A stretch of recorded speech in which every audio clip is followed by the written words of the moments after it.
nesse roteiro 4, só para dar bastante ênfase, teremos a progressão dos espíritos, veremos, né? E identificando a hierarquia dos espíritos segundo essa escala espírita, que ali foi proposta por Allan Kardec, o codificador, como sabemos. Mas o que é a progressão dos espíritos? No contexto da doutrina espírita, progressão equivale à evolução, que é o somatório dos acréscimos de qualidades morais e intelectuais obtidos pelo espírito em cada uma de suas encarnações. Ou seja, neste momento, nós estamos construindo a nossa história, nós estamos em progresso. E esse progresso tem a ver com o esforço que, ora, nós empreendemos. São os esforços na aquisição de valores morais e também os intelectuais. Porquanto os espíritos têm que evoluir em todos os sentidos. Então, não é de um dia para outro que se torna uma Madre Teresa de Calcutá, por exemplo, né? Então, ensina a doutrina espírita que Deus criou a todos nós, simples e ignorantes, isto é, sem nenhum saber. No entanto, sujeitos às leis do progresso. Leis, logo ninguém pode fugir do cumprimento dessas leis. São leis divinas, né? Então, a cada um deu determinada missão ou tarefa, como queira entender, com o fim de esclarecê-los, de os fazer chegar progressivamente à perfeição pelo conhecimento da verdade. Para quê? Para aproximá-lo de si. Em sua amorosidade, Deus nos quer junto dele. Então, nos dá todas as possibilidades de evoluirmos e podemos um dia entender a ele. Falamos agora há pouco, desculpe, ao longo da semana, sobre como um espírito de luz, ele nos ensina a amar a Deus, amando-nos aos outros. A própria irmã Sheila, né, que nós vimos semana passada, no nosso Café com o Evangelho, ela nos lembra como é que eu posso amar a Deus se eu não amo aos meus irmãos. Porque enquanto não chega o momento de vermos a Deus, nós exercitemos a amorosidade, a compaixão, a generosidade, a fraternidade, né? Então, no desempenho de sua missão, disso, os espíritos passam por provas. Por isso, a Terra, neste momento, e ainda já em fase de transição, mas ainda por enquanto, ostenta na hierarquia dos mundos o galardão de planeta de provas e expiação. Então, os espíritos, que somos todos nós, né, que conforme a nossa missão, passamos por provas e adquirimos conhecimento, acertando. Só? Não, errando. E principalmente errando, gente. Porque aprendemos muito mais com os nossos erros do que com os nossos acertos. Eu costumo dizer o seguinte, olha, quando nós acertamos, frequentemente, há exceções, para aquele que já tem, por exemplo, um senso crítico desenvolvido, né? Mas a imensa maioria, quando acerta, se acha ao máximo, né? E às vezes dá até aquela olhada para o lado assim, como é que vocês estão aí? Porque eu estou bem, eu acertei. Então, frequentemente, repito, nós aprendemos muito mais com os nossos erros do que com os acertos. Porque com os erros nós temos uma dimensão exata da nossa estatura. E aí ficamos assim, temos que aprender. Errando, aprendemos, não repetindo o erro. Mas aí, nas questões 115, 117, 121 e 127 de O Livro dos Espíritos, Kardec diz que com a liberdade de que dispõem os espíritos para decidir como realizar suas tarefas, eles podem escolher alternativas mais ou menos felizes, retardando ou não o seu progresso. Observe que está colocado aqui com muita justeza, retardando ou não o que? O progresso. Por que não diz assim, retroagindo, porque a lei é de progresso. Por vezes ficamos até estacionados. Aí, como diria o poeta, às vezes vendo a banda passar. Mas a regredir, não. Paramos naquele degrau. Mais ou menos como nós estamos subindo uma escadaria muito grande, e às vezes dá uma parada naquele andar, naquele estágio, para poder resfolegar um pouco, né? Então ocorre conosco nessa escalada evolutiva, progresso. Agora, Kardec nos propõe a classificação dos espíritos. Ele vai estabelecer 3 ordens. A terceira ordem, portanto, a de espíritos imperfeitos, a segunda dos bons espíritos e a primeira ordem dos espíritos puros. E cada uma dessas ordens tem as suas classes, né? Nessa terceira ordem, uma característica, existe a predominância da matéria sobre o espírito, uma propensão ao mal, propensão a uma inclinação, e que tem como características gerais que eles cultivam a ignorância, orgulho, egoísmo e outras más paixões. Têm a intuição de Deus, mas não o compreendem. Nem todos são essencialmente maus. Observe, é muito importante. São as características gerais dos espíritos da terceira ordem. Nem todos são essencialmente maus, ou seja, na sua natureza maligna, nem todos. Em alguns há mais até leviandade, inconsequência e malícia do que verdadeira maldade. Se comprazem no mal, né? Às vezes eles não têm coragem, mas outros fazem e ficam aplaudindo. E há outros também que não fazem nem o bem nem o mal. É famoso ficar em cima do muro, né? Deixa eu ver como é que a situação vai ficar mais conveniente para mim, para ele tomar uma posição. Também eles podem aliar a inteligência, é muito importante isso, gente. Eles podem aliar a inteligência à maldade ou à malícia, maledicência, né? Então percebem a felicidade dos bons e isso os atormenta. Então não vemos isso nos movimentos sociais na atualidade, não é? Já estamos no planeta regenerado, não é? As pessoas não botam o rótulo nos outros daquilo que elas são portadoras, não mais.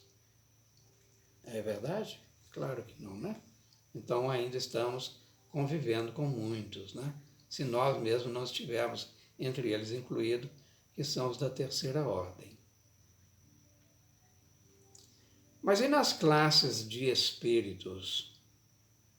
Nas classes dessa terceira ordem, a classe dos impuros, dos levianos, os pseudo-sábios, os neutros, que são os batedores ou perturbadores.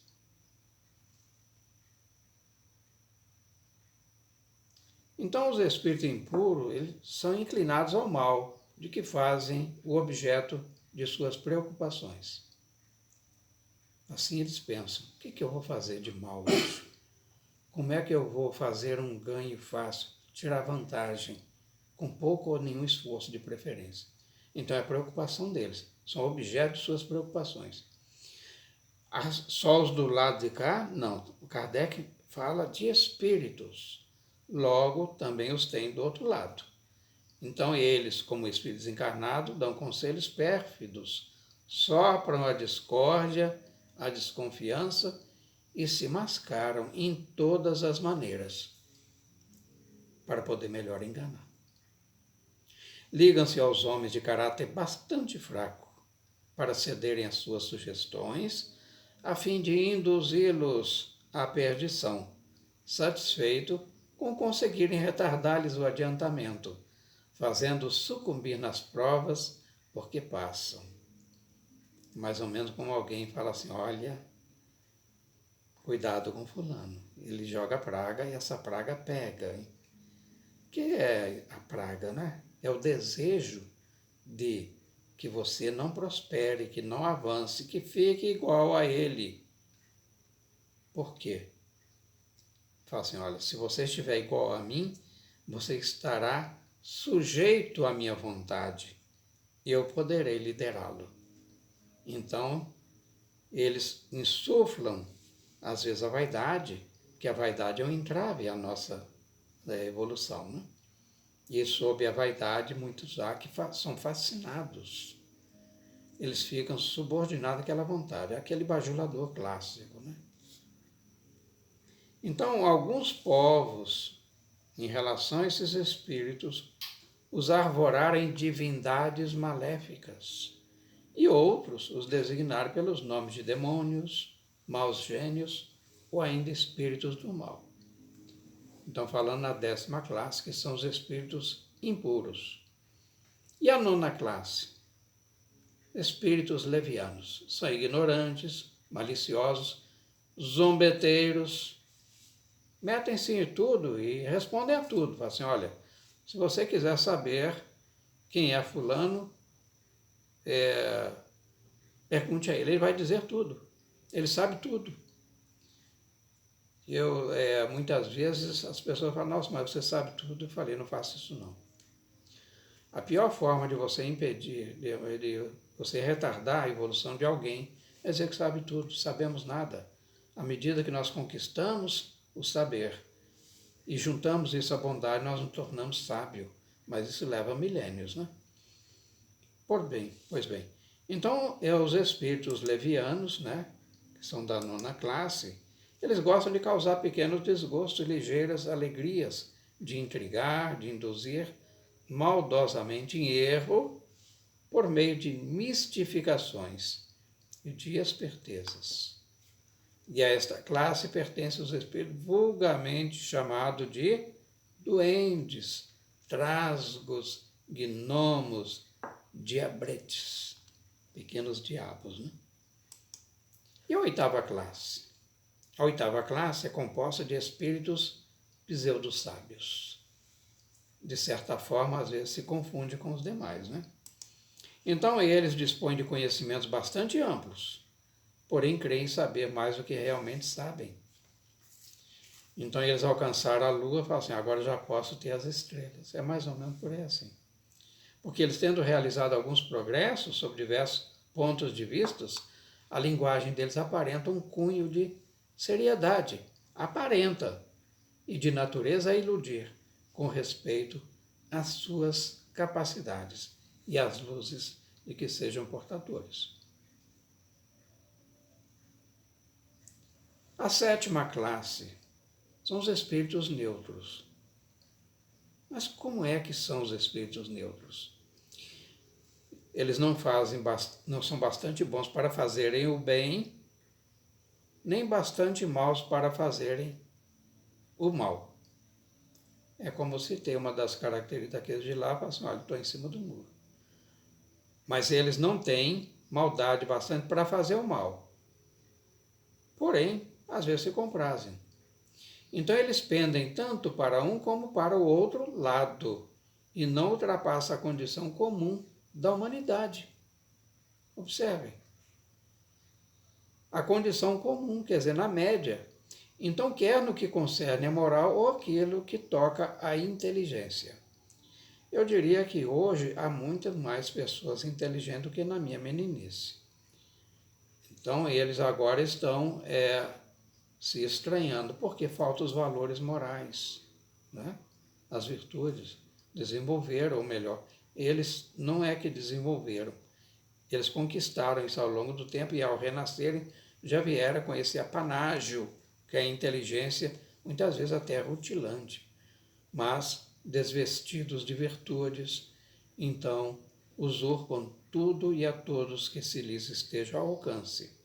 Então eles apegam-se às coisas deste mundo, de cujas grosseiras alegrias sentem saudades. Agora falando dos desencarnados, sentem saudades. Então eles vão se apegar àqueles que aqui estão e que se identificam com os prazeres dos quais eles ainda não se desvincularam. E a sexta classe são os espíritos batedores e perturbadores. Estes espíritos, propriamente falando, não formam uma classe distinta pelas suas qualidades pessoais. Eles manifestam geralmente a sua presença por efeitos sensíveis físicos, como pancadas, movimentos, deslocamento anormal de corpos sólidos, agitação do ar, etc.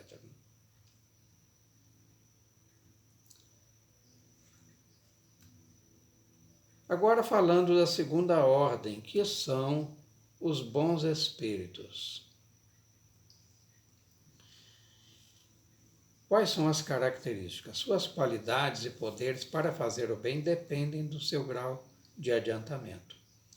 Veja bem, são bons, mas as qualidades, ou seja, os recursos que eles movimentam, depende do seu grau de adiantamento, e esse adiantamento depende da conquista do intelecto também. Uns são avançados em ciência, outros em sabedoria e ainda outros em bondade. Os mais adiantados aliam o saber às qualidades morais, compreendem Deus e o infinito e já gozam da felicidade dos bons.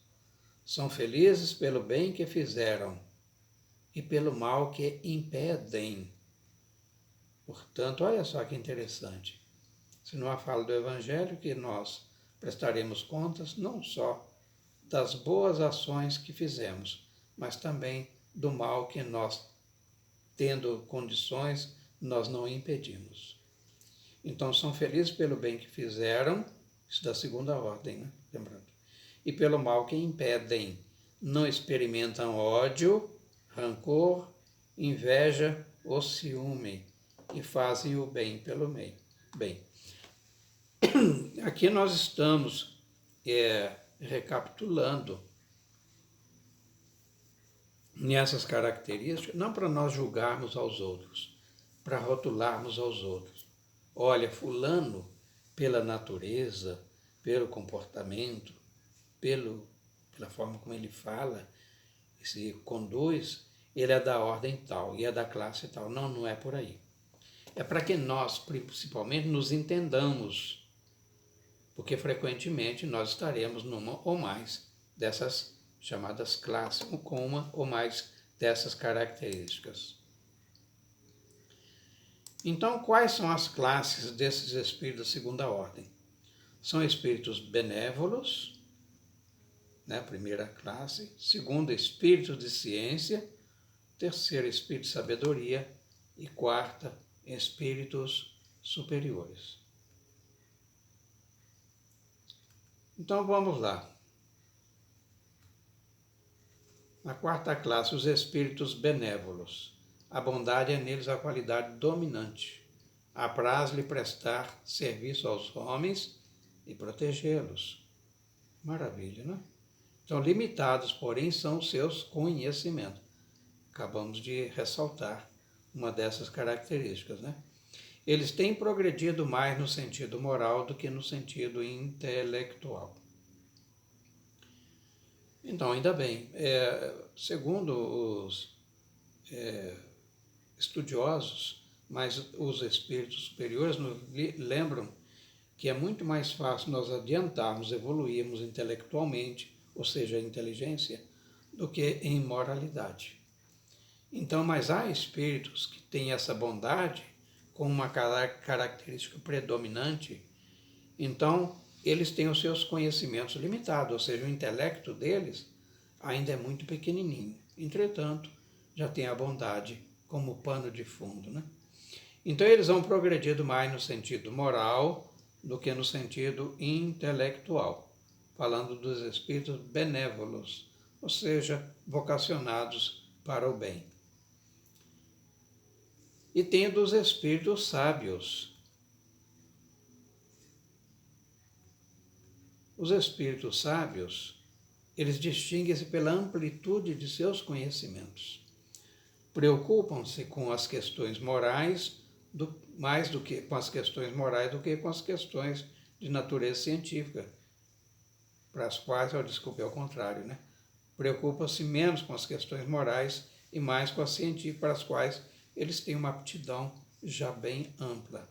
Entretanto, eles só encaram a ciência do ponto de vista, olha que interessante, só encaram a ciência do ponto de vista da sua utilidade e jamais dominados por quaisquer paixões próprias dos espíritos imperfeitos.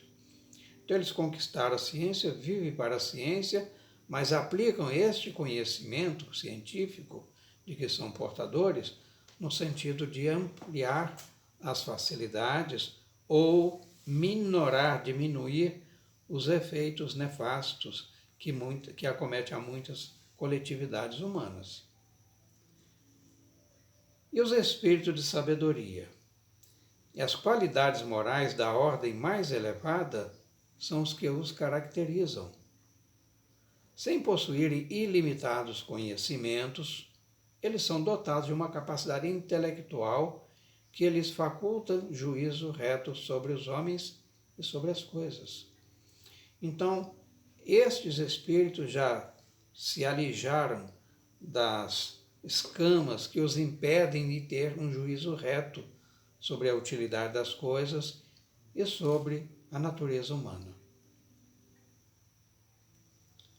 E os espíritos superiores?